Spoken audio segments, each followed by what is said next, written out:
మోదీ అనే ఆయన ఎంత పవర్ఫుల్ రిప్రజెంట్ చేసుకున్నారు. పార్ట్ టైం జాబ్ అనేది ఇక్కడ గవర్నమెంట్ జాబ్ లాగా ఎవడు గ్యారంటీ ఇవ్వలేడు. Masters in civil in Australia. First thing, నీ డాక్యుమెంటేషన్ ప్రాపర్ గా ఉండాలి, నీ ఫైనాన్స్ ప్రాపర్ గా ఉండాలి. పిఆర్ వచ్చేదాకా కొంచెం టఫ్ ఉంటది లైఫ్ అయితే. బిజినెస్ క్యాపిటల్ ఎలా అరేంజ్ చేస్తున్నారు?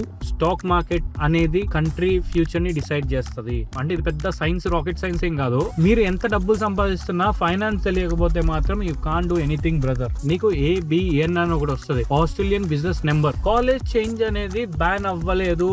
వీసా రిజెక్ట్ అయితే 3 lakhs దాకా మనకి వేస్ట్ అవుతాయి అని చెప్పి అనుకోవాలి. నువ్వు వచ్చి గ్రాడ్యుయేట్ అయ్యి నీ జాబ్ ఎత్తుకునేప్పటికి ఇంకో 2-3 years పడుతుంది. వీసా యాక్సెప్ట్ అయితే వెల్కమ్ టు ఆస్ట్రేలియా, రిజెక్ట్ అయితే ఎలా ఉన్నారు అందరూ? చాలా రోజుల క్రితం బేసిక్ గా ఎప్పుడో నేను ఒక ఇన్స్టాగ్రామ్ స్టోరీ పెట్టి ఆస్క్ మీ ఎనీ క్వశ్చన్ అని చెప్పినప్పుడు చాలా క్వశ్చన్స్ వచ్చినాయి.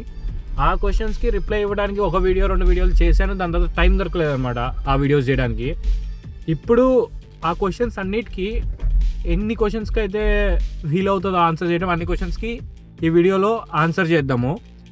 బద్రి అండ్ వెంకయ్య క్వశ్చన్స్ చదువుతూ ఉంటారు, నేను దానికి ఆన్సర్ చేస్తూ ఉంటాను. ఒకవేళ కనుక మీరు కూడా experience, me 5-6 months 1 year of experience ఏదైతే యాడ్ చేయగలిగితే కనుక, ఎందుకంటే మీరు అప్డేటెడ్ మార్కెట్లో ఉన్నారు కాబట్టి మీరు కూడా యాడ్ చేయండి Badri and Venkaiah. So let's start the video. Question start చేయి Badri. First question by Mr. Banu Prakash. Any impact for student visa after Modi visit to Australia? Hello Bhanu Prakash, ఇప్పుడు మోదీ ఇక్కడ విజిట్ చేసిన తర్వాత ఏమైనా ఇంపాక్ట్ ఉంటుందా ఉండదా అని చెప్పేసి మనం చెప్పలేము, ఎందుకంటే ఇంకా అఫీషియల్గా ఇవి రిలీజ్ చేయలేదు కాబట్టి. కానీ కొన్ని థింగ్స్ అయితే కనుక మనకి మంచి జరిగిందని చెప్పుకోవాలి.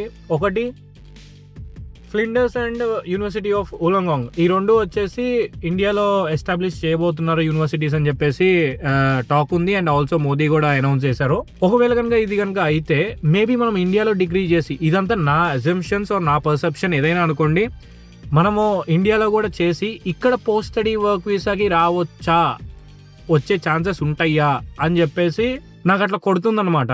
లేదు, ఇలా కాకుండా ఇంకోటి ఆపోజిట్ రివర్స్ కూడా అవ్వచ్చు. అరే ఆల్రెడీ ఇండియాలోనే పెట్టేసాం కదా ఆస్ట్రేలియన్ ఎడ్యుకేషన్ సిస్టమ్, మీరు అక్కడే చదువుకోండి, ఇక్కడికి వచ్చి ఎందుకు ఏం చేస్తారు అని చెప్పేసి కూడా క్వశ్చన్ రావచ్చు. అండ్ స్టూడెంట్ వీసాస్ రిఫ్యూజ్ అవ్వచ్చు. సో ఈ 2 థింగ్స్లో ఏదైనా జరగవచ్చు. ఇది కాకుండా ఇంకేమన్నా బెనిఫిట్ జరుగుతుందా అంటే కనుక త్రూ అవుట్ చెప్తున్నా, స్టూడెంట్ వీసాకి కానీ లేకపోతే ఓన్లీ స్టూడెంట్స్కి కానీ చెప్పట్లేదు. త్రూ అవుట్ ఏంటంటే మన కమ్యూనిటీని బేసిక్గా వచ్చి రిప్రజెంట్ చేశారు. ఆస్ట్రేలియా మొత్తానికి అసలు అదొక ఎమోషనల్ మూమెంట్ అనమాట. ఎవరైతే గుజరాతీస్ ఉంటారో, బేసిక్గా గుజరాతీస్కి అసలు ప్యూర్ ఎమోషనల్ మూమెంట్ అది. 30,000 people అక్కడ గ్యాదర్ అయ్యి అది ఇది చేసి, అండ్ లాస్ట్లో అల్బనీస్ కూడా, ఆయన కూడా ఎమోషనల్గా ఫీల్ అయ్యి కంటెమంట్ నీళ్లు వచ్చాయి అని చెప్పేసి చాలా వచ్చినాయి అనమాట, వీడియోస్ బయటకు వచ్చినాయి అనమాట. ఒకవేళ కనుక అది నిజమే అంత ఎమోషనల్, ఎందుకంటే ఆయన పేరు చెప్పి ఆ ఫ్లాషెస్ చూపించినప్పుడు ఈ గోట్ ఎమోషనల్. మన మోదీ అనే ఆయన ఎంత పవర్ఫుల్లో రిప్రజెంట్ చేసుకున్నారు. అండ్ ఆల్రెడీ ఇంతకుముందు నుంచి ఉన్న ఎకనామిక్ టైస్ ఏవైతే ఉన్నాయో, ఎక్స్పోర్ట్ అండ్ ఇంపోర్ట్ డ్యూటీస్ ఉండవు అని చెప్పేసి, ఫ్రీ ట్రేడ్ అగ్రిమెంట్స్ అని చెప్పేసి, ఇవి ఏవైతే ఉన్నాయో అవంతే కంటిన్యూ అవుతూ ఉన్నాయి. టోటల్ 18-19 ఎజెండాస్ ఉన్నాయి అనమాట దీనికి, ఇక్కడికి రావడానికి, విజిట్ చేయడానికి. సో అవి ఆన్లైన్లో చూసుకోవచ్చు, నాకు అన్నీ గుర్తులేవు. దాంట్లో పర్టికులర్గా గుర్తుంది మాత్రం యూనివర్సిటీ లాంచ్ ఇండియాలో, ఇది point. Next question by Bunny Reddy. Bro, నేను బ్యాచిలర్ డిగ్రీ కోసం ఆస్ట్రేలియా రావాలనుకుంటున్నా, పార్ట్ టైం జాబ్ చూసి పెడతారా? బన్నీ రెడ్డి, బాగున్నావు అనుకుంటున్నా. బ్యాచిలర్స్ కోసం నువ్వు ఆస్ట్రేలియా వస్తే దట్స్ గుడ్, కానీ పార్ట్ టైం జాబ్ చూసి పెడతారా అనడానికి ఇంకో పాయింట్ ఏంటంటే, మనది జాబ్ కన్సల్టెన్సీ కాదు. ఎవరిదైనా కానీ, ఎవరు ఏం చెప్పినా కానీ నువ్వు వినకు. ఏంటి నేను ఇచ్చేస్తా, నేను చేసేస్తా జాబ్ అని చెప్పేసి చెప్తే వినకు. నేను నీకు ట్రై చేస్తా ఇప్పించడానికి. ఇక్కడ ఒకవేళ వేకెన్సీ ఉంటే కనుక ఫర్ షూర్ ఏదో ఒకటి చేద్దాం, నువ్వు ఫస్ట్ అయితే ఇక్కడికి రా, తినడానికి ఉండడానికి ప్రాబ్లం రాదు అని చెప్పేవాడు మాట మాత్రమే నమ్మండి. ఎందుకంటే అదే నిజం. ఎందుకంటే ఇప్పుడు నన్ను కాంటాక్ట్ అవుతావు, సరే నాకు మల్టిపుల్ బిజినెసెస్ ఉన్నాయో, నేను పార్ట్నర్స్తో మల్టిపుల్ బిజినెసెస్ చేస్తున్నాను, ఆ పార్ట్నర్స్కి డిఫరెంట్ బిజినెసెస్ ఉంటాయి, ఆ పార్ట్నర్స్కి పార్ట్నర్స్ ఉంటారు, అలా డిఫరెంట్గా పెద్ద నెట్వర్క్ ఉందో అనుకున్నాం. నాలాంటి వాళ్ళు ఒక 100 మందో 200 మందో లేకపోతే ఒక 1000 మందో ఉన్నారనుకుందాం మన కమ్యూనిటీలో. వీళ్ళని అప్రోచ్ అయినప్పుడు నీకు ఏమవుతుందంటే రిఫరెన్స్ ఏదో ఒకటి దొరకడానికి ఛాన్స్ ఉంటుంది. అట్లా అని చెప్పేసి ఆల్రెడీ వాళ్ళ బిజినెస్ లో వర్క్ చేస్తున్నావు పీకి పక్కన పెట్టి నువ్వు వస్తున్నావు కదా అని చెప్పేసి దీని లోపల నిన్ను పెట్టుకోరు కదా. పార్ట్ టైం జాబ్ అనేది ఇక్కడ గవర్నమెంట్ జాబ్ లాగా ఎవడు గ్యారంటీ ఇవ్వలేడు. అంటే నీకు ఇక్కడ ముద్ర కొట్టి నువ్వు వచ్చేసి ఇక్కడ జాబ్ వచ్చేసి జాబ్ ఉంటుంది, నువ్వు వచ్చి చేసుకోవచ్చు అనడానికి అది ఎవడు ఇవ్వడనమాట. నువ్వు అడిగేది ఎట్లుండి తెలుసా, నేను ఇప్పుడు 40 లక్షల రూపాయలు కనుక నేను ఇక్కడ పెట్టేస్తే ఇన్వెస్ట్ చేస్తే అదే 40 లక్షల రూపాయలు నాకు 1 yearలో రిటర్న్ వచ్చేసిద్దా అంటే డిపెండ్స్ ఆన్ నువ్వు ఎలా చేసుకుంటావో ఏంటి, ఆ 1 yearలో నువ్వు ఎంత కష్టపడతావో, నువ్వు ఎన్ని అవర్స్ వర్క్ చేయగలుగుతావో, లేదా 2 years అని ఫ్రేమ్ అనుకుంటే 2 yearsలో ఎంత వర్క్ చేయగలుగుతావు అంతే. ఇక్కడ జాబ్ కూడా అంతే. నువ్వు వెళ్ళి బయట ఎన్ని రెజ్యూమేస్ ఇస్తావు, రెజ్యూమేస్ ఇచ్చినంత మాత్రం వర్కౌట్ అవుతుందని వర్కౌట్ అవ్వదు. కానీ కరెక్ట్ పాయింట్కి కరెక్ట్ ప్లేస్కి వెళ్ళాలి. సమ్ టైమ్స్ అది లక్ కూడా అనుకోవచ్చు. వాడికి అప్పుడే వేకెన్సీ ఓపెన్ అయ్యి ఉండొచ్చు, అక్కడికి వెళ్ళి నువ్వు అడగొచ్చు, వాడి ఇమీడియట్ రిక్వైర్మెంట్ ఉండొచ్చు, హైర్ చేసుకుంటాడు. అలానే ఈవెన్ నేనైనా నువ్వైనా ఎవరైనా కానీ అంతే. ఓన్లీ అది ఒక్కటి మాత్రం మైండ్లో పెట్టుకొని ఉంచుకో. ఎప్పుడు 100% జాబ్ గ్యారంటీ ఎవరు చెప్పినా కానీ వినకు. ఎందుకంటే జాబ్ గ్యారంటీలు అన్నీ ఉండవు. అయ్యి వస్తే హెల్ప్ చేయడాలు ఉంటాయి. హెల్ప్ చేయడం ఎట్లా, అకామిడేషను లేదా ఒక 1 weekకి 2 weeksకి ఫుడ్ అది ఇదియో ఇలాంటివి ఓకే ఎయిర్పోర్ట్ పికప్లో. లేదు ఇక్కడికి వచ్చిన పార్ట్ టైం రిఫరెన్స్ అండ్ దాని తర్వాత వస్తే కనుక జాబ్లు. ఇప్పుడు లెట్స్ సే వెంకయ్యకి కానీ బద్రికి కానీ వీళ్ళకి ఆల్రెడీ రిఫరెన్సెస్ వచ్చి జాయిన్ అయ్యారు అనుకోండి. కానీ వాళ్ళకి అక్కడ ఉన్నప్పుడు అరే నువ్వు గ్యారంటీ నువ్వు వచ్చేసేయి నేను చూసుకుంటాడు. ఏం చూసుకుంటాడు, తింటాం ఉంటాం, నీకేం ఇబ్బంది లేకుండా చూసుకుంటారు ఒకవేళ హెల్ప్ చేయాలి తలుచుకుంటే. అలా కాకుండా నీకు ఫస్ట్ డే 1 నీకు జాబ్ గ్యారంటీ ప్రోగ్రాంలో అవి ఇవి పెట్టేయలేరనమాట. అది next question by Mani. Hi bro, I'm Pavan. Feb 2027 looking for spice export opportunities in Australia, mainly in turmeric fingers. Good question. నేను అంటుంది ఏంటంటే ఇక్కడ టర్మరిక్ ఫింగర్స్ గురించి ఎక్స్పోర్ట్ అండ్ ఇంపోర్ట్ డేటా ఏదైతే ఉండిద్దో, అది డిమాండ్ ఏదైతే ఉంటుందో అది నువ్వు రీసెర్చ్ చేయాలి. అది బేసిక్గా నాకు ఐడియా లేదు దాని మీద, టర్మరిక్ ఫింగర్స్ మీద. కానీ export and import as of now అంటే ఇప్పుడున్న కరెంట్ సిచ్యువేషన్లో చేయటం అనేది గుడ్ డెసిషన్. ఎందుకంటే because of free trade agreement కానీ ఎక్స్పోర్ట్ అండ్ ఇంపోర్ట్ డ్యూటీస్ ఉండవని కానీ అవి ఇవి ఏవైతే ఉంటాయో మన మోదీ అందుకే 2 సార్లు ఇక్కడికి రావడం కానీ లేకపోతే వాళ్ళకి ఉన్న టైస్ కానీ ఏవైనా కానీ. రైస్ అనేది మోస్ట్ డిమాండెడ్ ప్రొడక్ట్. ఏషియన్స్ అందరు రైస్ తింటారు, కాకపోతే డిఫరెంట్ కైండ్స్ ఆఫ్ రైస్ తింటారు అనమాట. అది ఏ కైండ్ ఆఫ్ రైస్ తింటారు ఏంటి అవంతా కూడా రీసెర్చ్ చేయాలి. దాంట్లో నెంబర్స్ ఉంటుంది, ప్రతి గ్రెయిన్కి నెంబర్ ఉంటుంది. ఆ గ్రెయిన్ నెంబర్ అవి తీసుకొని ఏవి ఇక్కడ మోస్ట్ సెల్లింగ్ అవి చూసుకొని దెన్ ఆ ప్రోడక్ట్ మీద నువ్వు రీసెర్చ్ చేసి లాంచ్ చేసుకుంటే కనుక బెటర్, ఆర్ ఎక్స్పోర్ట్ చేస్తే కనుక బెటరు. దాంట్లో కూడా అన్ని గ్రేడ్లు మళ్ళీ వెళ్ళవు. ఇప్పుడు లెట్స్ సే ఇక్కడ యాజ్ చీప్ యాజ్ $10 దొరుకుతుంది కదా 5 kg బ్యాగ్. 5 kg కూడా దొరుకుతుంది, $5 కూడా దొరుకుతుంది. బాస్మతి. సో అక్కడ నుంచి స్టార్ట్ అవుతుంది. కాకపోతే అందరూ అది తింటారంటే తినరు. మాక్సిమం అంటే మీడియం రేంజ్ తింటారు. $12, $13 తింటారు అనుకో. $12-13కి తింటున్నప్పుడు ఆ రేంజ్లో నేను ఏ ప్రోడక్ట్ ఎక్స్పోర్ట్ చేయాలి, ఏది మోస్ట్ డిమాండెడ్, ఇలా చూసుకొని చేయొచ్చు. రైస్ అనేది జస్ట్ ఎగ్జాంపుల్ చెప్తున్నా ఎందుకంటే దాని మీద నాలెడ్జ్ ఉంది కాబట్టి. టర్మరిక్ ఫింగర్స్ మీద నాకు నాలెడ్జ్ లేదు, బట్ ఎక్స్పోర్ట్ అండ్ ఇంపోర్ట్ చేయడం మాత్రం as of now it's a good decision.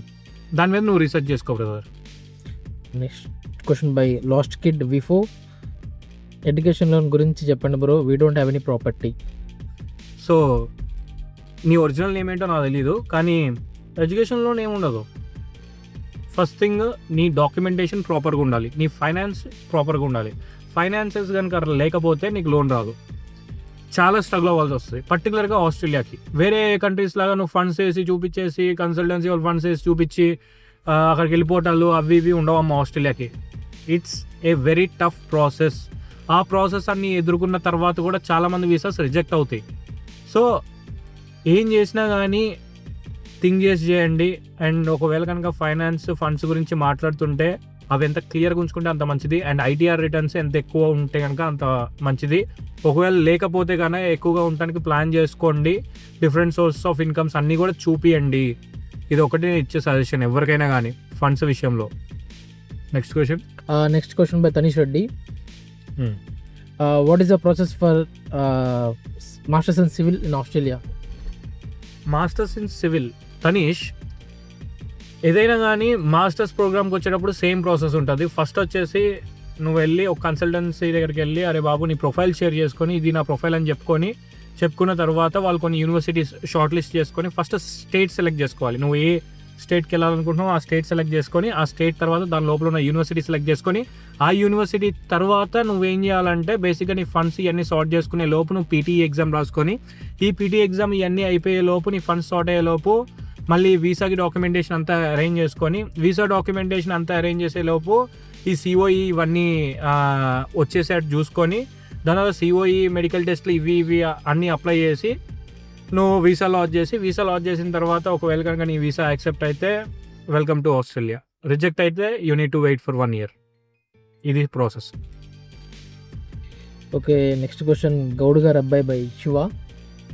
PT score రావట్లేదు బ్రో. గౌడ్ గారు, పీటీ స్కోర్ అనేది ఇనిషియల్గా మేబీ కొంతమందికి ఇంగ్లీష్ కొంచెం వీక్ ఉండొచ్చు, కొంతమందికి ఏంటంటే కొంచెం ఫ్లూయెంట్గా ఉండొచ్చు. At the end of the day నువ్వు ఎంత ప్రాక్టీస్ చేసావు టెస్ట్ ముందు అని చెప్పేసి నువ్వు చూసుకో. దేంట్లో ఒక దాంట్లో ఎక్కువ వస్తుంది, ప్రతి ఒక్కడికి దేంట్లో ఒక దాంట్లో ఎక్కువ వస్తుంది, దేంట్లో ఒక దాంట్లో తక్కువ వస్తుంది, లేదా రెండిట్లో తక్కువ వస్తుంది. ఆ 2 ఏరియాస్ మీద ఎక్కువ కాన్సన్ట్రేట్ చేయాలి. ఆ 2 ఏరియాస్ మీద కాన్సన్ట్రేట్ చేసి మల్టిపుల్ మాక్ టెస్ట్లు, ఆన్లైన్లో ఉండే మాక్ టెస్ట్లు అన్నీ ఇస్తూ ఉండాలి. ఇచ్చిన తర్వాత కూడా ఒకవేళ రాకపోతుంటే క్లాసెస్కి వెళ్ళండి. క్లాసెస్కి వెళ్ళి టెక్నిక్స్ నేర్చుకోండి. ఇప్పుడు టెంప్లెట్స్ అంత వర్కౌట్ అవ్వలేదు ఎందుకంటే పీటీఏ ఎగ్జామ్ ఏదైతే అయిందో మేము చేంజ్ అయిన తర్వాత నేనే ఫస్ట్ బ్యాచ్ రాసింది. August 7th, 2025 రోజు చేంజ్ అయింది. ఆ రోజు మేమే రాసాము. ఈజీగానే ఉంది, మరీ అంత టఫ్ ఏం లేదు. 2 సెక్షన్స్ ఎక్కువ యాడ్ అయినాయి అనమాట.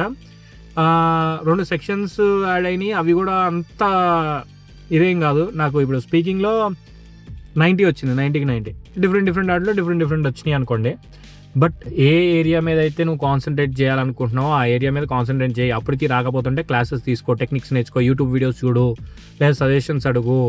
ఇవన్నీ చేయాలి తమ్ముడు. రైటింగ్లో చాలామంది వీక్ ఉంటారు, ఇంకో దాంట్లో వీక్ ఉంటారు. ప్రాక్టీస్ చేయాలి. రీడింగ్లో వీక్ ఉంటే ఎవ్రీ డే నువ్వు 2 pages 3 pages చదవాలి. ఇలా చేస్తేనే అవుతుంది PT exam. Next question by Venky. ఒక్క నిమిషం. పీటీ ఎగ్జామ్తో పాటు పీటీ ఎగ్జామ్ ఒకటే కాకపోతే డిఫరెంట్ ఎగ్జామ్స్ కూడా ఉంటాయి. ఆస్ట్రేలియాకి రావడానికి చాలా డిఫరెంట్ ఎగ్జామ్స్ ఉంటాయి. ఆ ఎగ్జామ్స్ కూడా ట్రై చేస్తా అంటే చేసుకో, ఒకవేళ పీటీ రావట్లేదు అంటున్నావు కాబట్టి.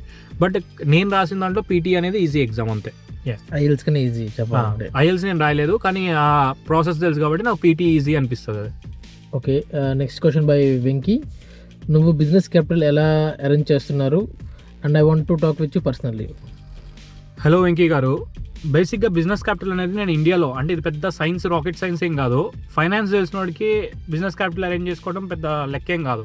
చాలామంది అడుగుతారు, చాలామంది చాలా డిఫరెంట్ రూమర్స్ కానీ ఇవేవో ఉంటాయి. బట్ నాకు 2 degrees ఉన్నాయన్నమాట. ఫైనాన్స్ మాస్టర్స్ 2 degrees ఉన్నాయి. ఎంబీఏ ఇన్ ఫైనాన్స్ చేసినప్పుడు దాంట్లో కొన్ని సబ్జెక్ట్స్లో వన్ ఆఫ్ ద టాపర్ అనమాట. సో నేను చెప్పే పాయింట్ ఏంటంటే, ఎందుకు ఇవన్నీ చెప్తున్నా అంటే, rotation of money is very important. నేను చిట్ ఫండ్స్ వేసేవాడిని. ఇండియాలో చిట్ ఫండ్స్ వేస్తాను. ఇండియాలో చిట్ ఫండ్స్ వేసినప్పుడు 20 lakhs 10 lakhs అలా 30 lakhs అక్కడ నుంచి తీసుకొచ్చి పెట్టి, ఇంకో 10 lakhs బయట నుంచి అరేంజ్ చేసుకుని around $60,000 to $70,000 of initial investment వచ్చిందనమాట. అప్పుడు ఇనిషియల్ ఇన్వెస్ట్మెంట్లో $70,000 వచ్చి, ఆ $70,000 నేను ఫస్ట్ బిజినెస్లో ఇన్వెస్ట్ చేశాను. అట్లా సెకండ్ బిజినెస్, థర్డ్ బిజినెస్, అట్లా డిఫరెంట్ బిజినెసెస్లో డిఫరెంట్ చోట్ల నుంచి అమౌంట్ రొటేషన్ చేసుకోవడమే. ఎక్కడైనా కానీ అమౌంట్ రొటేషన్ చేసుకోవడమే. మీరు ఎంత డబ్బులు సంపాదిస్తున్నా ఫైనాన్స్ తెలియకపోతే మాత్రం you can't do anything brother. అది ఎవరికైనా కానీ ఫైనాన్స్ అనేది the most important thing in every one's life. నువ్వు ఎంత డబ్బులు సంపాదించిన తర్వాత కూడా నువ్వు ₹1 మేనేజ్ చేయడం రాకపోతే 0 అయ్యే ఛాన్సెస్ 99% ఉన్నాయి. అందుకే ఫైనాన్స్ నేర్చుకోమని చెప్పి చాలామందికి చెప్పేది కూడా నేను. నెక్స్ట్ క్వశ్చన్ బై అప్ప కాల్స్ మీ Sai. What about studying in MSc in agriculture science at university of Queensland? Masters అగ్రికల్చర్లో చేస్తే ఆస్ట్రేలియాలో one of the best option అని నేను అనుకుంటా. అండ్ అది నిజం కూడా. ఎందుకంటే ఇక్కడ అగ్రికల్చర్ చేస్తే అందరూ thousands of acres, hundreds of acres, at least 10s of acres చేస్తారు. మనలాగా 1 acre 2 acre లేదా 10 acres చేయరు.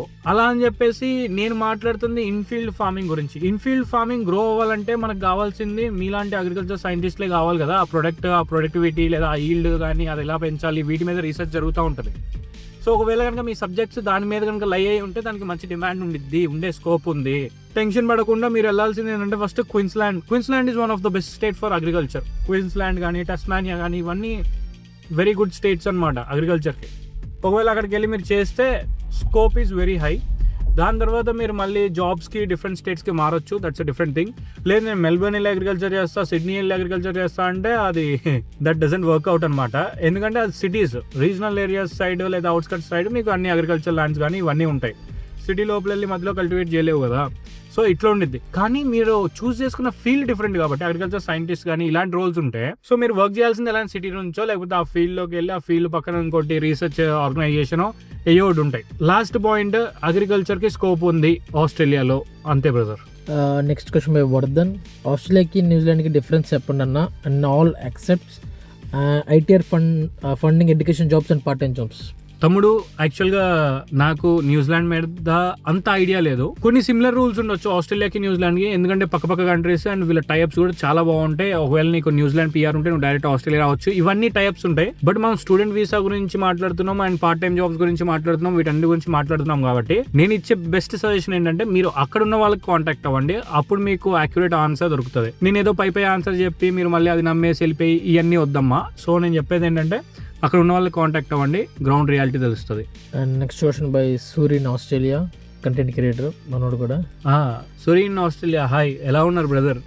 మీ కంటెంట్ కూడా నేను ఫాలో అవుతూ ఉంటా, చాలా బాగుంటుంది బేసిక్గా. మీరు కూడా రాగా మాట్లాడతారు. అండ్ మీకు నాకు కలిసేది ఏంటంటే ఫస్ట్ థింగ్ ఫైనాన్స్. నేను ఒకప్పుడు ఇన్వెస్ట్మెంట్ అడ్వైజర్ అనమాట. స్టాక్ మార్కెట్ పిచ్చగా చేసేవాడిని. 9:15కి నేను కనుక కూర్చుంటే, మార్కెట్ ముందు 9:15కి కూర్చుంటే 3:30 వరకు అంతే కూర్చునేవాడిని మార్కెట్ దగ్గర. అది అయిపోయిన తర్వాత మళ్ళీ కమోడిటీ మార్కెట్కి షిఫ్ట్ అయ్యేవాడిని ఈవినింగ్. మీది నాది చాలా సిమిలర్ గోల్స్ ఉంటాయి. కాకపోతే నేను ఎందుకు స్టాక్ మార్కెట్ ఆపేసాను అంటే కనుక ట్రేడింగ్ ఇదంతా ఎందుకు ఆపేసాను, మన దగ్గర టైం లేదంతా. సో లాంగ్ టర్మ్ ఇన్వెస్ట్మెంట్స్కి వాటికి వీటికి మాత్రమే టైం ఉంది. కానీ చెప్తున్నా, ప్రతి ఒక్కరికి చెప్తున్నా, స్టాక్ మార్కెట్ అనేది కంట్రీ ఫ్యూచర్ని డిసైడ్ చేస్తుంది. సింపుల్ థింగ్, ఏ కంపెనీకి ఏం కావాలన్నా కానీ ఫస్ట్ థింగ్ రేజ్ చేయాల్సింది ఫండ్స్. ఆ ఫండ్స్ చిన్న కంపెనీస్ అయితే ₹1 కోటి 2 కోట్లు అయితే ప్రైవేట్ ఇన్వెస్టర్స్ దగ్గర నుంచి రేజ్ చేస్తుంది. 100 కోట్లు అంటే అది ఐపీఓ ద్వారానే రేజ్ చేయాలి.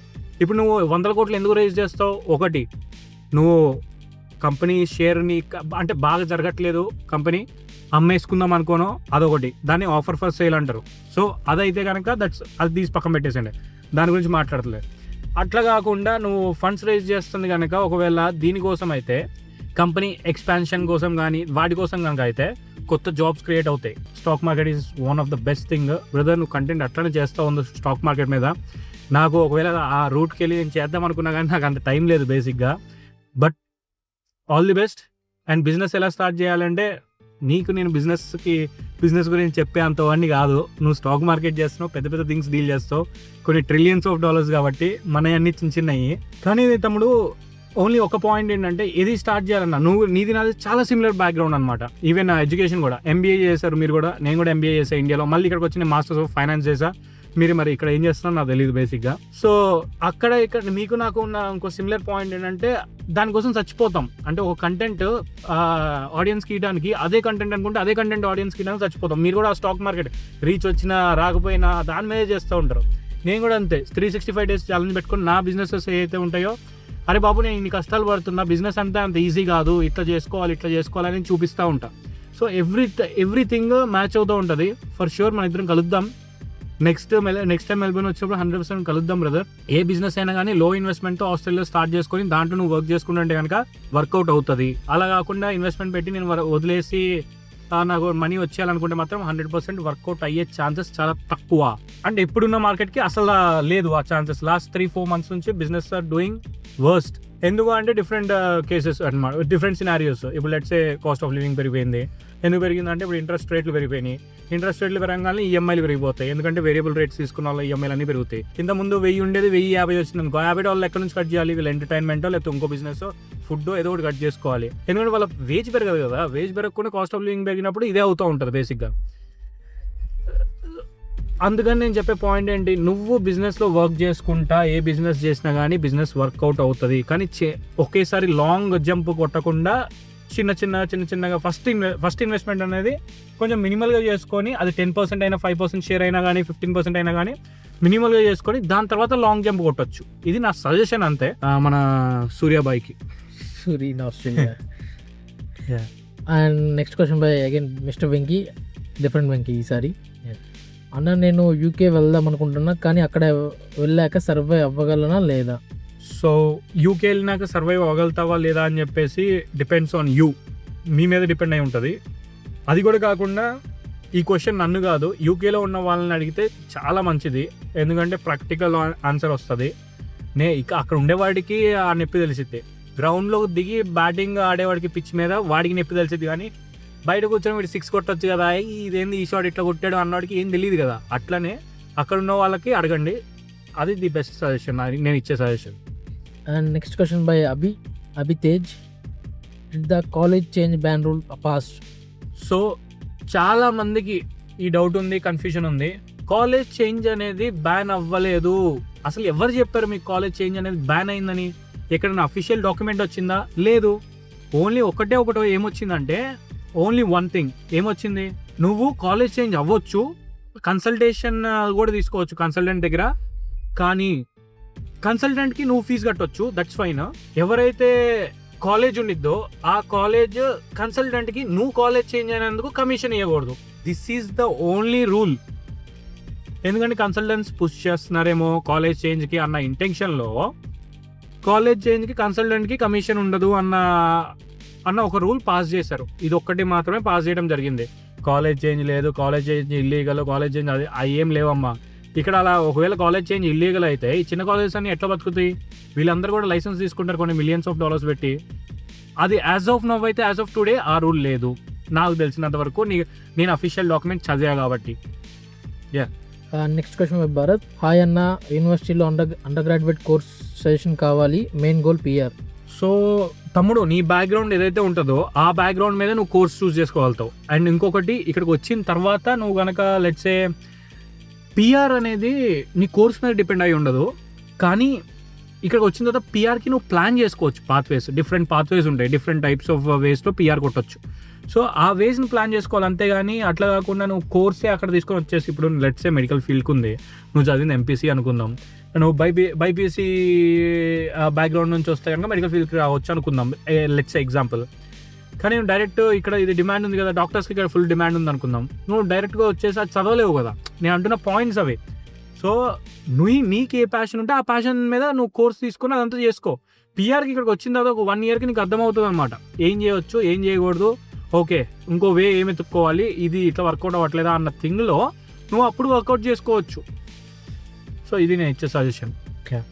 Next question by Rahul, brother I'm applying to next intake, you can suggest which loan is better, collateral non collateral. So A loan అయినా కానీ, ఆస్ట్రేలియాకి వచ్చేప్పుడు కానీ, ఏ కంట్రీకి వెళ్ళినప్పుడైనా కానీ, ఏ లోన్ అయినా కానీ ఫైన్. కొలెటరల్ అయితే కనుక కొంచెం ఇంట్రెస్ట్ రేట్లు తక్కువ వచ్చే ఛాన్సెస్ ఉంటాయి, ఎందుకంటే నువ్వు ప్రాపర్టీ ప్లెడ్జ్ చేస్తావు కాబట్టి. లేకపోతే కొంచెం ఇంట్రెస్ట్ రేట్లు ఎక్కువ వచ్చే ఛాన్సెస్ ఉంటాయి, ఎందుకంటే నువ్వు ఏ ప్రాపర్టీ ప్లెడ్జ్ ఉండదు, సెక్యూరిటీ లేకుండా నీకు లోన్ కాబట్టి. At the end of the day నువ్వు ఎక్కడ ఏ లోన్ తీసుకున్నా కానీ, కొలెటరల్ కానీ నాన్ కొలెటరల్ కానీ ఏది తీసుకున్నా కానీ, ఆస్ట్రేలియా వీసాకి కావాల్సిన పాయింట్ ఏంటంటే నువ్వు ఫీజు మొత్తం, అంటే నువ్వు నీకు ప్రాపర్ ఫండింగ్ ఉండాలి అంతే, అదొక్కటి మేనేజ్ చేసుకో. Next question by Mani, does Australia accept 1 year gap if you have training certificate and also Australia accept HDFC credit లా? ఎస్, 1 year గ్యాప్ అనేది కామన్, చాలా మందికి కామన్. అంటే ఒక ఇంటేక్ మిస్ అవుతుంది, కరెక్ట్ ప్రాసెస్ ఇవంతా ఉండదు, అది కామన్. ఆ మీన్ టైంలో ఏదైనా సర్టిఫికేషన్ కానీ, ఏదైనా జాబ్ కానీ, ఏదైనా ఇంటర్న్షిప్ కానీ అవి ఇవి చూపించుకుంటే దెన్ దట్స్ ఫైన్ అనమాట, అలా చేయొచ్చు. అది కాకుండా హెచ్డిఎఫ్సి క్రెడిట్లా యాక్సెప్ట్ చేస్తా చేయదా అంటే, వీళ్ళందరూ చాలా మంది వచ్చేది హెచ్డిఎఫ్సి క్రెడిట్ల మీద. ఇది హెచ్డిఎఫ్సి క్రెడిట్లోనేనా? నాది ఎస్బీఐ. నీది ఎస్బీఐ, నీది క్రెడిట్ కదా, వెంకయ్యది క్రెడిట్. అట్లా డిఫరెంట్ థింగ్స్. 1 year గ్యాప్ కూడా ఉందన్న. వెంకీకి కూడా 1 year గ్యాప్ ఉందంట. 1 year గ్యాప్ హెచ్డిఎఫ్సి క్రెడిట్ లా, ప్రాపర్ ఆన్సర్ అది. అంటే ఆయన ఒక్కడికి వచ్చిందని చెప్పేసి నీకు వచ్చేసి పర్మనెంట్ పక్కా అని చెప్పి చెప్పట్లేదు, బట్ నువ్వు ఏ బ్యాంక్ నుంచి వెళ్ళినా కానీ నీకు at the end of the day వాడికి కావాల్సిన డబ్బులు, ఆ డబ్బులు వచ్చేసి మరీ కార్పొరేటివ్ బ్యాంక్స్ దగ్గర నుంచి కాకుండా రిమైనింగ్ బ్యాంక్స్ ఏదైనా కానీ that's fine. At least national banks at least కాదు. ఇప్పుడు క్రెడిట్ అని చెప్పేసి అది ఎన్బిఎఫ్సి కింద వచ్చింది అనుకో, నాన్ బ్యాంకింగ్ ఫైనాన్షియల్ కార్పొరేషన్ కింద వచ్చింది అనుకో, వాటికి కూడా యాక్సెప్ట్ చేస్తారు. మీకు ఎంత పాసిబిలిటీ ఉంటే అంత పాసిబిలిటీ గుడ్ బ్యాంక్స్తో వెళ్ళండి అంతే, దానికి మించి ఇంకా ఏం లేదు. Okay, next question by animation fan, bro I want to know about finance courses. తమ్ముడు, యానిమేషన్ ఫ్యాన్, ఫైనాన్స్ కోర్సెస్ అంటే ఇక్కడ వచ్చేసి మాస్టర్ ఆఫ్ ఫైనాన్స్ ఉంటుంది, international MBA in international finance ఉంటుంది, ఇంకా అలానే డిఫరెంట్ ఎంపీఏ అంటే మాస్టర్ ఆఫ్ ప్రొఫెషనల్ అకౌంటింగ్ ఉంటుంది. నువ్వు at the end of the day ఏం తీసుకున్నా కానీ 2 things డిసైడ్ అవ్వాలి. ఒకటి అకౌంటింగ్కి వెళ్తావా, లేదు 2 ఫైనాన్స్కి వెళ్తావా. Finance is different, accounting is different. ఈ రెండిట్లో ఏదో నువ్వు చూస్ చేసుకోవాలి.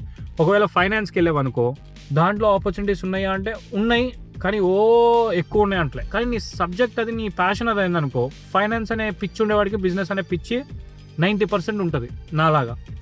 సో బిజినెస్ ఎక్స్ప్లోర్ చేయొచ్చేమో, లేదా ఇక్కడ ఇన్వెస్ట్మెంట్ బ్యాంకర్స్ అట్లాంటి పెద్ద పెద్ద రోల్స్ అనేది కొంచెం కష్టం అనమాట ఇక్కడ బేసిక్గా. రిమైనింగ్ కంట్రీస్లో ఇంకా బాగుంటుంది.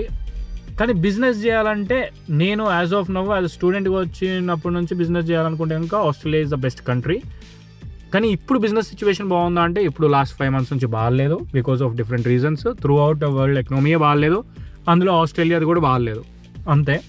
ఫైనాన్స్ కోర్సెస్కి రావాలంటే రెండే, మాస్టర్ ఆఫ్ ఫైనాన్స్ కానీ, అంటే ఇంకా ఏం చేసినా ఇంకా దాంట్లో ఇంకో ఫైనాన్స్ చెప్పినా కానీ ఫైనాన్షియల్ ప్లానింగ్ ఉంటుంది, master of only simple finance ఉంటుంది, ఇంకేముంటాయి డిఫరెంట్ ఉంటాయి. కానీ సబ్జెక్ట్స్ అన్నీ సిమిలర్ ఉంటాయి, 2-3 సబ్జెక్టులే చేంజ్ అవుతాయి, కోర్స్ సబ్జెక్ట్స్ అంతే.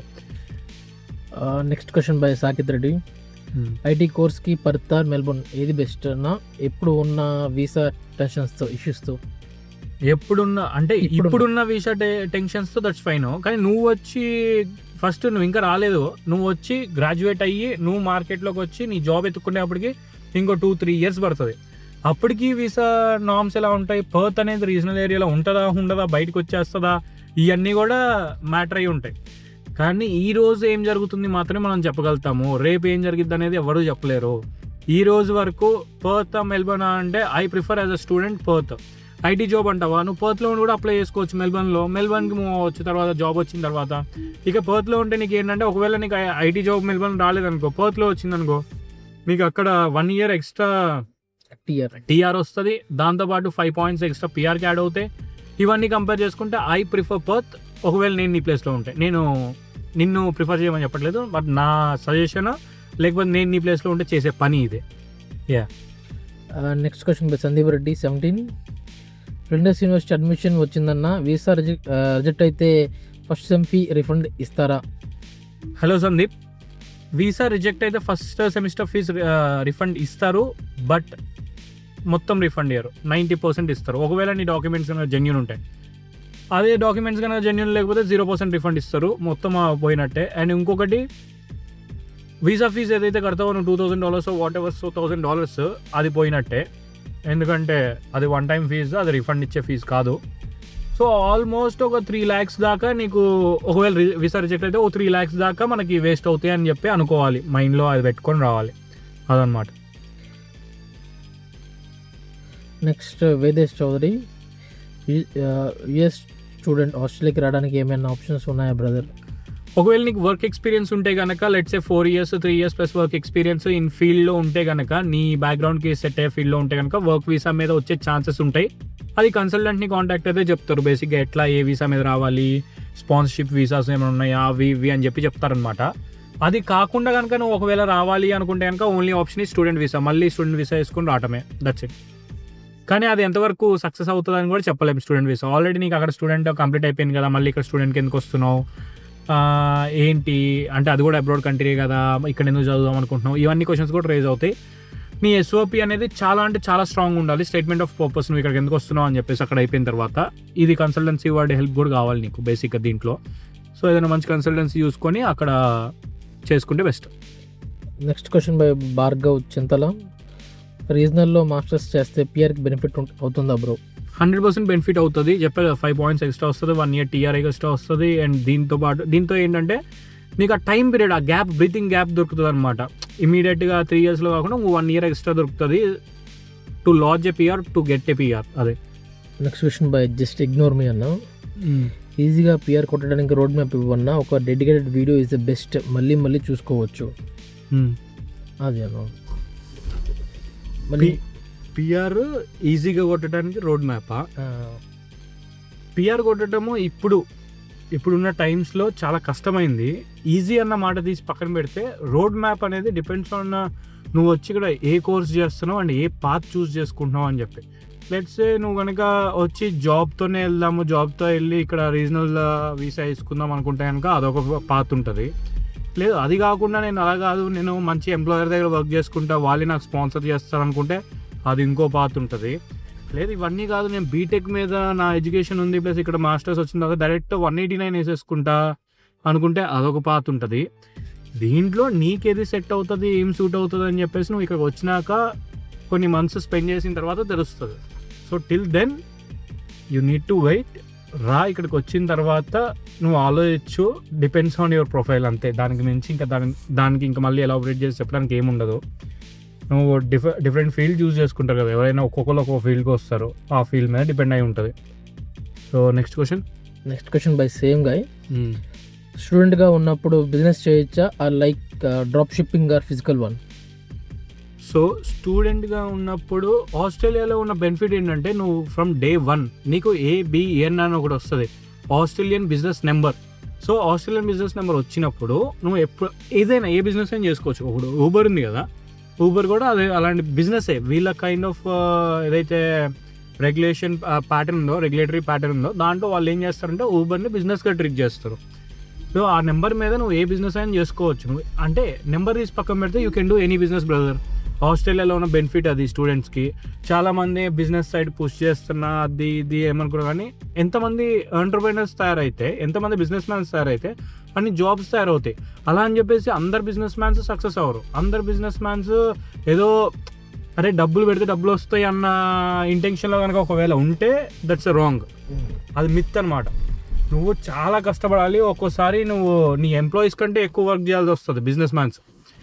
అలా నువ్వు రెడీ అయితే మాత్రమే బిజినెస్లోకి దిగాలి. ఇక్కడ ఆస్ట్రేలియాలో, పర్టికులర్గా ఆస్ట్రేలియాలో అయినా కానీ ఇండియాలో అయినా ఎక్కడైనా కానీ ఇది రూల్ అనమాట.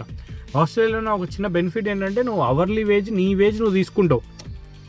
ఇండియాలో అవర్లీ వేజెస్ ఉండవు కదా, ఒకవేళ ఉన్నా కానీ కొంతమంది ఏం చేస్తారంటే తీసుకుంటారు, తీసుకోరు. అవర్లీ కాదు, డైలీ ఉన్నా కానీ తీసుకోరు, అది కూడా తీసుకోరు. బేసిక్గా ఓన్లీ మేనేజ్మెంట్ ఫీజు కూడా తీసుకోరు కొంతమంది. ఏంటంటే రన్ అవుతుంది, రొటేషన్ అవుతున్నాయి కదా అమౌంట్ అని ఉంటుంది. ఇక్కడ అట్లా కాదు, you will take your pay అనమాట. అది చాలా బిగ్ అడ్వాంటేజ్ ఇక్కడ. ఇంకోటి స్టూడెంట్స్ మిత్ ఏంటంటన్నా ABN మీద 24 hours కన్నా ఎక్కువ చేసుకోవచ్చు, ఇబ్బంది లేదు అని. నీ ఒపీనియన్ దాని మీద? TFN మీద 24 hours ఎగ్జాక్ట్ చేయాలా? ABN మీద ఎంత కొట్టచ్చు, వాళ్ళకి తెలీదు అంటారు, వీసా వాళ్ళకి ఏం కాదంటారు. నా డౌట్ ఇది. బేసిక్గా వాళ్ళు ఒకవేళ చెక్ చేస్తే, చెక్ ఎప్పుడు చేస్తారంటే ఏమో ఎప్పుడు చేస్తాడేమో. రేపు నువ్వు స్పాన్సర్షిప్కి వెళ్ళావు అనుకో, నీ హిస్టరీ మొత్తం బయట తీసాడు అనుకో, ఏమో ఆ హిస్టరీ ఉంటుందా ఉండదా, అక్కడ నీకు టైం కౌంట్ అవుతాడు. డాష్ టైం అంటే యాక్టివ్ టైమ్, పాసివ్ టైం అని ఉంటాయి. యాక్టివ్ టైం కౌంట్ అవుతుందా, పాసివ్ టైం కౌంట్ అవుతుందా, ఇవన్నీ తీసి పక్కన పెట్టి అంతా ఎందుకు టెన్షన్ నాకు అనుకుంటే 24 hours చేసుకోండి. లేదు ఏమైతే అది అయింది, నేను అసలు నాకు 100% షూర్ బొచ్చడి మంది చేశారు అట్లా, నేను కూడా చేస్తా అంటే చేయండి. మనం ఏం చేసేది లేదు దానికి. మనం వద్దని చెప్పినా వినరు, లేదు చెయ్యని చెప్పినా వినరు. So depends on individuals. అది ఓకే. గోపి కామనని అన్న, సేవింగ్స్ అకౌంట్లో ఎంత మనీ ఉంచాలి అండ్ ఎన్ని మంత్స్ ఉంచాలి? మా నాన్న ఇన్కమ్ 13 lakhs. సో నాన్నగారి ఇన్కమ్ 13 lakhs ఉంది కాబట్టి నీకు ప్రాబ్లం అవ్వకూడదు ఇది. అండ్ సేవింగ్స్లో ఫండ్స్ ఉంచాలా అంటే ఉంచితే ఇంకొంచెం సపోర్ట్ చేస్తుంది అప్లికేషన్కి, ఇంకొంచెం స్ట్రాంగ్ అవుతుంది ఈ అప్లికేషన్. లెట్సే ఒక 6 lakhs to 7 lakhs అట్లా పెట్టుకున్నా కానీ 3 months ఓల్డ్ అయి ఉండాలి. 3 months ఓల్డ్ అయి ఉంటే నీకు ప్రూఫ్ చూపించాల్సిన అవసరం లేదు. 3 months ఓల్డ్ కాకపోతే you need to show proof, అంటే ఆ మనీ ఎక్కడి నుంచి వచ్చినాయి అని చెప్పేసి. ఇంక్రీజ్ టు 6 months అన్న. ఇప్పుడు ప్రస్తుతానికి ఇప్పుడు 6 months చేస్తారంట. బేసిక్గా నేను వచ్చినప్పుడు 3 months ఉండేది. 3 months ఓల్డ్ అయి ఉంటే చాలు ఫండ్స్ అనేది. అప్పుడు నువ్వు ప్రూఫ్ ఏం చూపించాల్సిన అవసరం లేదు. 6 to 7 lakhs అంటే మొత్తం లోన్ వచ్చి నీకు రిమైనింగ్ ఆ 6 to 7 lakhs ఏంటంటే ఎక్స్ట్రా ఉన్నాయి నా దగ్గర అని చెప్పి చూపించుకున్నా కానీ you are in good hands. అంటే ఫస్ట్ యూనివర్సిటీలు అడుగుతున్నారు, ఖచ్చితంగా వెరిఫికేషన్ చేస్తున్నారు వాళ్ళే వీసా కన్నా ముందు అన్కండిషన్లు ఇవ్వడానికి అప్పుడు. అది next question by Christian zip. Can you please talk about the car business in English? I would like to understand, I'm Tamil. Car business అంటూ ఏం లేదు. బేసిక్గా కార్ బిజినెస్ ఏంటంటే ఇది లీజింగ్ ఏ కార్ అంతే. Next question by Vasupalli Santosh Reddy. Is Australia good for Indian students? Australia good for Indian students అంటే నాకైతే పర్టికులర్గా నాకు బాగా నచ్చింది ఆస్ట్రేలియా. అండ్ నేను ఇక్కడ ఉన్నా కాబట్టి ప్రాక్టికల్గా నాకు వేరే కంట్రీస్ నేను ఎక్స్ప్లోర్ చేయలేదు కాబట్టి Australia is one of the best country after India. నాకు ఆస్ట్రేలియా కొంచెం పీస్ఫుల్ అనిపిస్తుంది. డబ్బులు సంపాదించుకోవడానికైనా కానీ, లేకపోతే నువ్వు కష్టపడేవాడికి అన్ని ఆపర్చునిటీస్ ఉంటాం కానీ ఏదైనా quality of life student, quality of life కానీ whatever it is Australia బాగుంటుంది, అంతే సింపుల్ ఆన్సర్ అది. The same question by ask by how was the student life in Australia? Student life ఎలా ఉంటుంది అంటే స్టూడెంట్ లైఫ్ డిఫరెంట్ ఉంటుంది. Australia life ఎలా ఉంటుంది అనేది ఒక పాయింట్ అయితే, స్టూడెంట్ లైఫ్ వచ్చినప్పటి నుంచి నువ్వు నీ లోన్స్ మీద వస్తావు, దాని తర్వాత కాలేజెస్ చేంజ్ అంటావు, ఇదంటావు అదంటావు, దాని తర్వాత వేరే కోర్సెస్ ఎన్రోల్ చేయాలంటావు, దాని తర్వాత పిఆర్ పాత్వే అంటావు, ఈ మధ్యలో మళ్ళీ స్ప్లిట్ వైజ్లు అవి ఇవి ఆ గోళాలు ఉంటాయి, ఈ ఇంట్లో గోళాలు అంటే మీ ఇంట్లో నువ్వు ఎవరైతే ఎక్కడైతే రెంట్కి వెళ్తావో షేర్ రూమ్స్ కానీ అవి ఇవి ఉంటాయి కదా, ఆ గోళాలు ఈ గోళాలు ఇవన్నీ ఉంటాయి. ఇవన్నీ వీటన్నిటిని తట్టుకొని ఒక 2 years నువ్వు అలా సస్టైన్ అయ్యి దాని తర్వాత థర్డ్ ఇయర్ వచ్చేదాకా ఇలా, ఎందుకంటే నువ్వు you need to save something అనేది ఒక పాయింట్ అనమాట. సో అలా సేవ్ చేసుకోవాలంటే నువ్వు యాజ్ మచ్ యాజ్ పాసిబుల్, అంటే నువ్వు తింటంలో వాటిలో వీటిలో కాదు సేవ్ చేయాల్సిందే. ఇప్పుడు నువ్వు ఎక్కడ పడుకున్నా కానీ పడుకున్నట్టే కదా, ఇప్పుడు బెడ్ మీద పడుకున్నా కానీ లేదా అదే I mean to use that cart మీద పడుకున్నా కానీ లేకపోతే నార్మల్ మ్యాట్రిస్ మీద పడుకున్నా కానీ ఒకటే, కాబట్టి డిఫరెంట్ కంఫర్ట్ ఉండొచ్చు, మైండ్ సెట్ అంతే. ఇప్పుడు నేను ఇప్పటికి కూడా నేను కార్ట్ మీద పడుకోను, నేను ఇంకా మ్యాట్రిస్ మీద కింద వేసుకొని పడుకుంటా. అదేంటంటే అది చాలా నాకు అది సరిపోయింది అనిపించింది. నేను ఎక్కువ దాని మీద స్పెండ్ చేయను, నేను ఎప్పుడైతే సొంత ఇల్లు కొనుక్కుంటానో అప్పుడు ఎక్కువ స్పెండ్ చేస్తాను.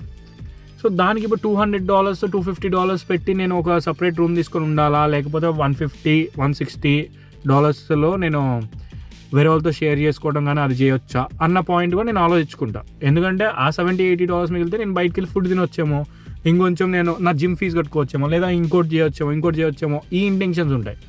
అలా అని చెప్పేసి సేవ్ చేయడం కాదు డబ్బులు, ఏమంటారు దాన్ని ప్రాపర్గా యూజ్ చేయడం తెలియాలి అంతే. ఆ స్టూడెంట్ లైఫ్ మొత్తం ఇంతే, ఈ 2 years ఇట్లా గడిచిపోయిన తర్వాత థర్డ్ ఇయర్ నుంచి మళ్ళీ నీకు టీఆర్ అనేది లైఫ్ అనేది, స్టూడెంట్ లైఫ్ అనేది అంత ఈజీ అయితే కాదు.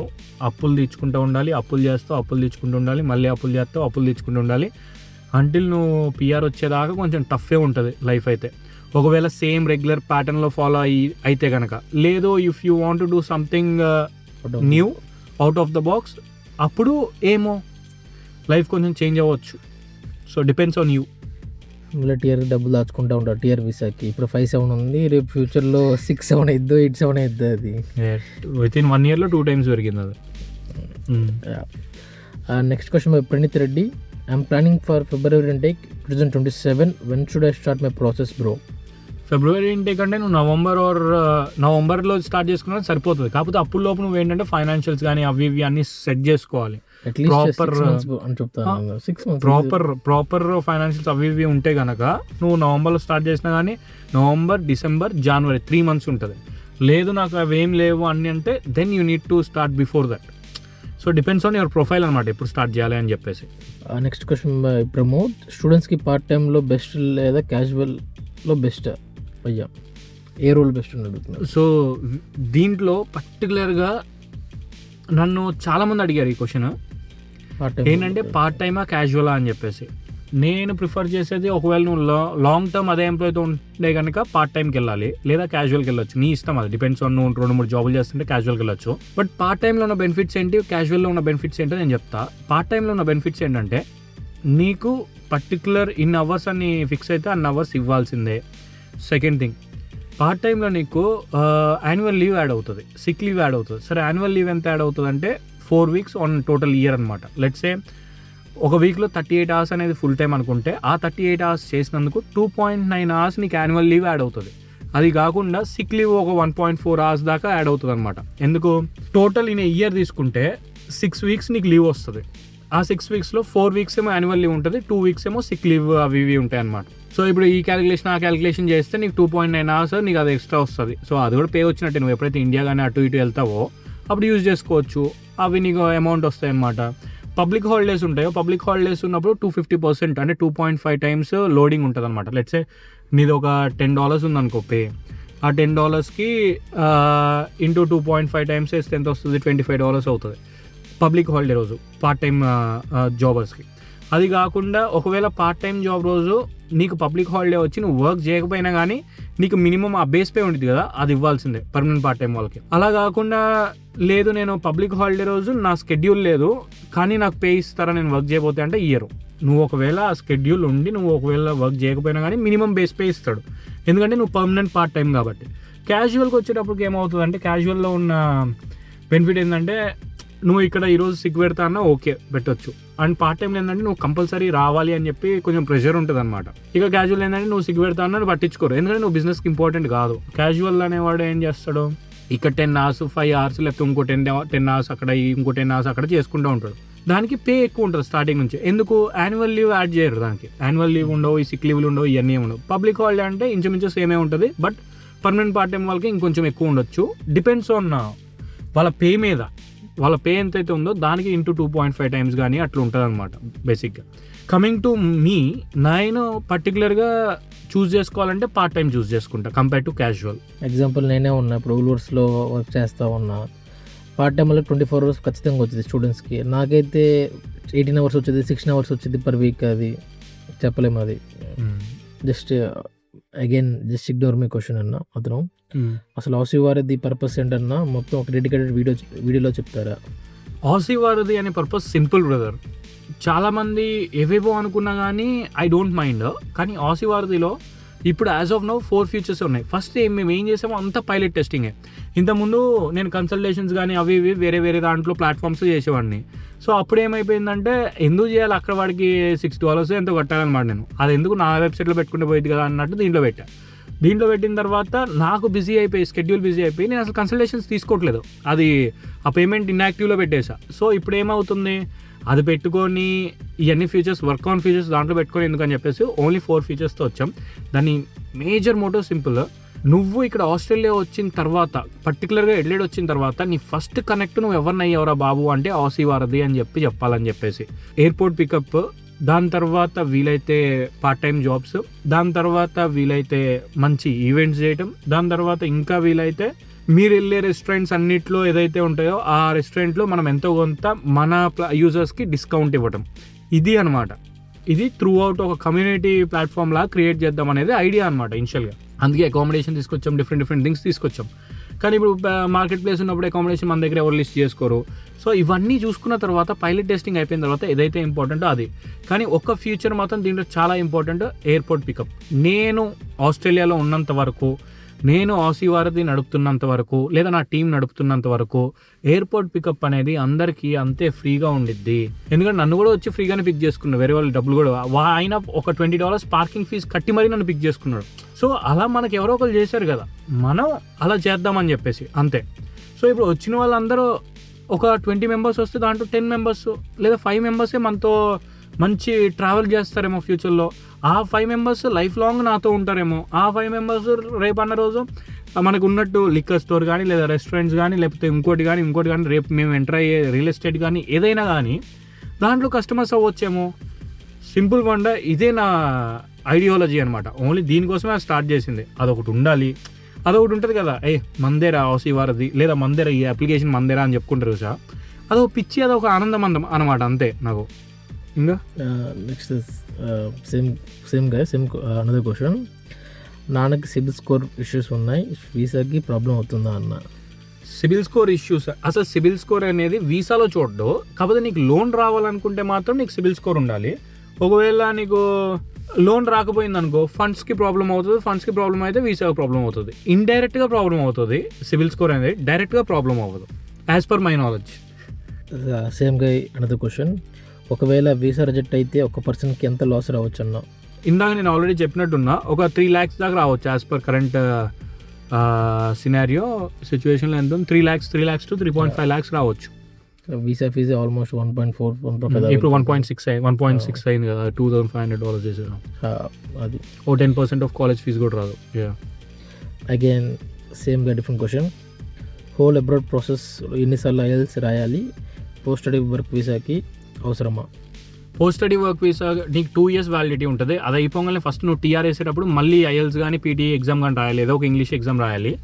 సో అది వచ్చేసి మళ్ళీ 2 years వ్యాలిడిటీ ఉంటుంది. నువ్వు ఇప్పుడు PRకి ఏ పాత్ మీద వెళ్తావు అనేది డిపెండ్ అయి ఉంటుంది. అప్పుడు మళ్ళీ 2 years తర్వాత వేస్తున్నావు అనుకో, నువ్వు PR లా చేస్తున్నావు అనుకో, అండ్ దానికి నీకు గనక ఎగ్జామ్ రిక్వైర్మెంట్ ఉందనుకో పాయింట్స్ యాడ్ అవ్వాలి కదా, సో మళ్ళీ రాయాల్సి వస్తుంది. So 100% 3 times రాస్తావు. ఇంకా దానికంటే ఎక్కువ సార్లు కూడా రాసేవాళ్ళు ఉంటారు, బికాస్ స్కోర్ రీజన్స్ వల్ల కానీ ఏదైనా అవ్వచ్చు. Next question by Shravan. Planning to study masters in Tasmania university in Sandy Bay Hobart in February 2027. Share your view. Good to go. ఒకవేళ కనుక మనకు వీసా వచ్చి దాంట్లో గుడ్ టు గో. హాయ్ అన్న, 80K per month for a couple, MS after job is better. 80K per month వస్తున్నప్పుడు మనకి ఇండియాలో ఒక కపుల్ ఉన్నప్పుడు ఎక్స్పెన్సెస్ వచ్చేసి ఆల్మోస్ట్ ఒక 40,000, 35,000 to 40,000 వస్తాయి. డిపెండ్స్ ఆన్ మీ రెంట్ ఎంత, మీరు ఎలా మీ లివింగ్ లైఫ్ స్టైల్ ఏంటి అన్నట్టు, మీరు ఎలా బయట ఎలా ఖర్చు పెడతారు, బయట ఎలా తింటారో, లేకపోతే ఇంకోటి అన్నట్టు అవన్నీ క్యాలిక్యులేట్ చేసుకుంటే మీకు 40,000, 50,000 వచ్చింది లేదా 60,000 వచ్చింది అనుకోండి, మీకు మిగిలే 20,000 అనుకోండి. నేనేం చెప్తానంటే బెటర్ టు గో అబ్రాడ్. లేదు అట్లా కాదు నేను ఇక్కడే ఉండి చేస్తా, నాకు I want be in India అన్నా కానీ దట్స్ ఫైన్. ఇంకొంచెం సాలరీ పెంచుకోవడం కానీ అది ఇది ట్రై చేయండి అంతే. సో ఇంకేమైనా ఉన్నాయా? అంతే అన్న. సో ఈ వీడియోకి ఇంతే.